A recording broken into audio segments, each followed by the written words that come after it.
नमस्कार, the news house देख रहे हैं आप। मैं हूं आपके साथ नेहा यादव। हनी ट्रैप कांड के बाद मध्य प्रदेश एक बार फिर शर्मसार है। राजधानी भोपाल में high profile juvenile rape molestation case के खुलासे के बाद हर कोई हैरान है। अय्याश प्यारे मियां की काली करतूतों का जैसे जैसे भांडाफोड़ होता जा रहा है, वैसे वैसे इस समाज के सभ्य वर्ग में आक्रोश बढ़ता जा रहा है। और सवाल यही है कि आखिर कब उन रसूखदारों के नाम उजागर होंगे जो इस घिनौने कृत्य में शुमार थे। देखिए रिपोर्ट। आखिर कब सामने आएंगे रसूखदारों के नाम? कौन करता था मासूम बच्चियों से हैवानियत? क्या अय्याशों को बचाने की चल रही साजिश? क्या हनी ट्रैप कांड जैसा ही होगा यहाँ भी हाल? केवल प्यारे मियां के ठिकानों पर होगी कार्रवाई? प्यारे मियां के सिर पर किन किन का हाथ?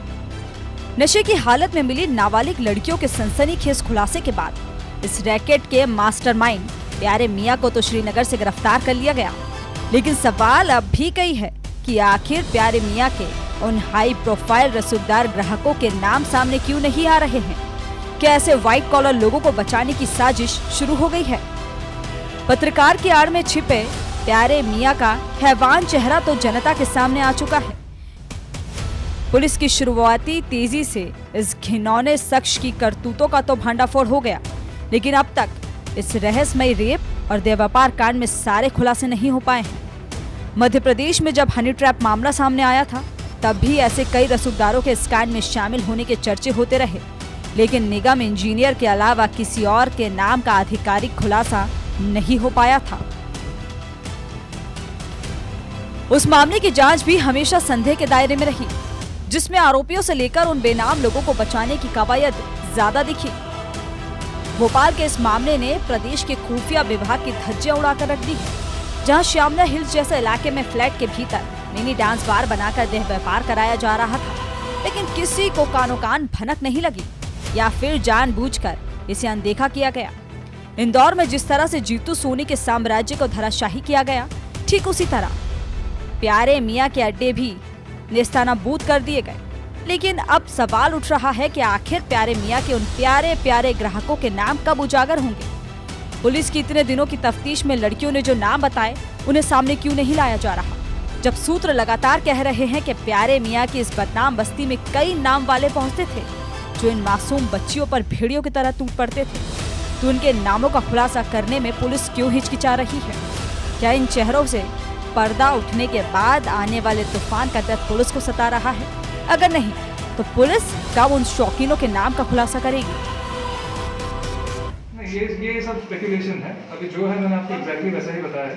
12 नंबर ऑपरेशनल अपार्टमेंट्स के बारे में जो बताया। ये पुलिस को जब लड़कियां मिली थी, नशे की हालत में थी लड़कियां, नशे की हालत, नशे कहाँ मिली थी? लड़कियां कहाँ पे मिली थी? ये रातीपुर जाने के रास्ते में जो बदला के आगे वाला रास्ता है। नशे की हालत में थी क्या?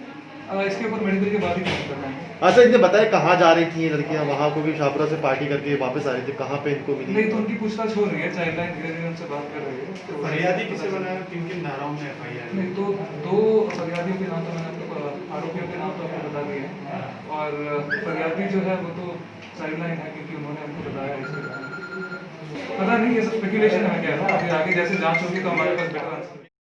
रात में कल करीब 3 बजे सुबह में कुछ बच्चियां जो हैं घूमती फिरती पाई गई थी, उनको चाइल्ड लाइन को सुपुर्द किया गया था। चाइल्ड लाइन को दिए बयान में क्या कहना है कि एक व्यक्ति है, वो प्यारे हैं नाम के, इनका और इनकी एक कोई महिला मित्र है श्रुति विश्वम, उनके द्वारा जो है इनको पार्टी में बुलाया गया और उसे एक बच्ची के साथ जो है गलत काम किया गया और टाइम टू टाइम जो है उनके साथ इस तरह से उन्होंने व्यवहार किया है।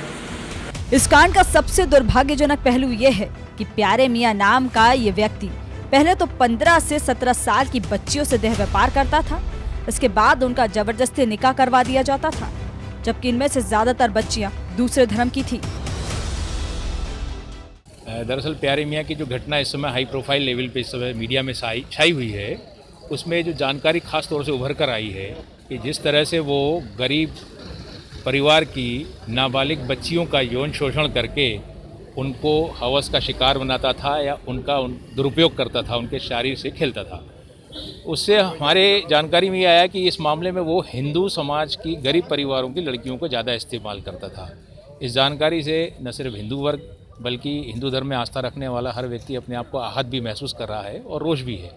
तो हमने उस बात को लेकर एक ज्ञापन गृह मंत्री जी को दिया है कि आप एक विशेष जांच दल गठित करें, SIT बनाएं, इस खासतौर से इस बारे में, वैसे तो सरकार ने बनाई दी है पर इस बारे में अलग से बनाई जाए, इसलिए कि ताकि ये पता लगाया जा सके कि उसने ऐसी कितनी हिंदू परिवार की नाबालिग बच्चियों को इस गलत काम का शिकार बनाकर उनका दुरुपयोग किया है, उनको परेशान किया, उनको अत्याचारित किया है। बच्चियों ने बताया कि अब्बू उर्फ प्यारे मियाँ वहाँ पर सुबह जो है वो मौजूद थे, सुबह लगभग 7 के आसपास, 7 से 8 के बीच में। तो जब वो मौजूद थे और वो पुलिस से बातचीत उन्होंने कुछ की और फिर वो चले गए।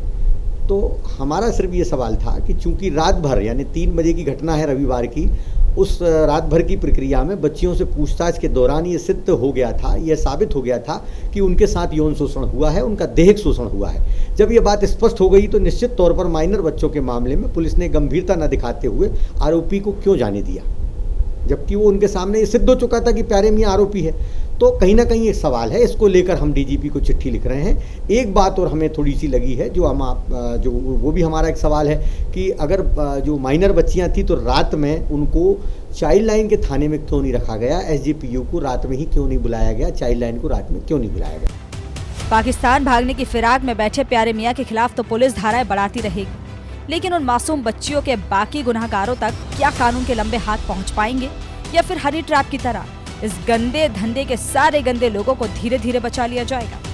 पुलिस को चाहिए कि जिस तरह इस सनसनीखेज कांड का खुलासा बिना किसी दबाव के हो गया था, वो कार्रवाई अंजाम तक भी पहुंचे, क्योंकि अगर शराब के शौकीन इस बार भी बच गए तो समाज में कई और प्यारे मियाँ पैदा हो जाएंगे और फिर किसी मासूम को ऐसी ही हैवानियत का शिकार होना पड़ेगा। Bureau report, the news house, Bhopal.